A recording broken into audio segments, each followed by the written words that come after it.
গাড়ীখন দেখা পাই পেলাই পটককৈ ভিডিঅ'টো বনালোঁ।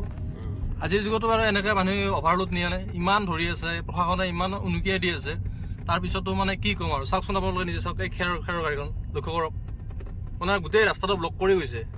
কি ক'ম, অলপ আগত গাড়ীখন কম আগুৱাই দেচোন, অলপ দেখুওৱা ভালকৈ চাই লওক ৰাইজ। সেইখন দেখিছেনে খেৰৰ গাড়ীখন? মই জুম কৰি দিছোঁ অকণমান, সেইখন দেখিছে? সেইখনৰ কাৰণে গোটেই ৰাস্তাটো ব্লক হৈ আছে, মানে তাক ক্ৰছ কৰিব পৰা নাই কোনো, এইখনো যাব পৰা নাই, আমিও যাব পৰা নাই, গোটেই ৰাস্তাটো ব্লক। এনেকৈ অভাৰলোড নি পেলাই গোটেই ৰাস্তাটো জাম কৰি আছে। হাইৱে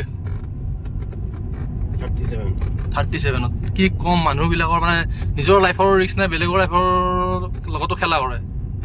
কাৰণ নিজৰ ঘৰত নিজে চলাই আছে গাড়ীখন, ক'ৰবাত পাল্টি মাৰি দিব, লগতে পাল্টি মাৰি দিব ওচৰত, বা কি গাড়ী থাকে, বাইকে থাকে নে ডাঙৰ গাড়ী থাকে, সেইখনৰ ক্ষতি।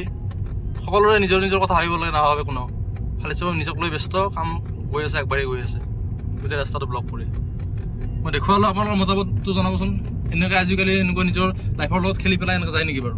চবৰে এখন এখন ঘৰ আছে, ভাবিব লাগে বহুত কথা।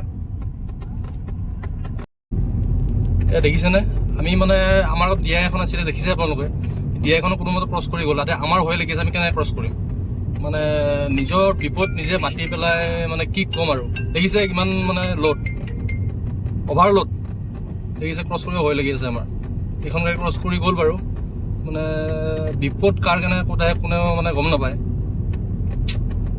নিজৰ ঘৰত পৰিয়াল এটা আছে, পৰিয়ালৰ কথা নাভাবি এনেকৈ গৈ থাকে। এই দেখিছে নহয়, চাই লওক কেনেকৈ গৈ আছে, দেখিছে? এই গোটেই অভাৰলোড।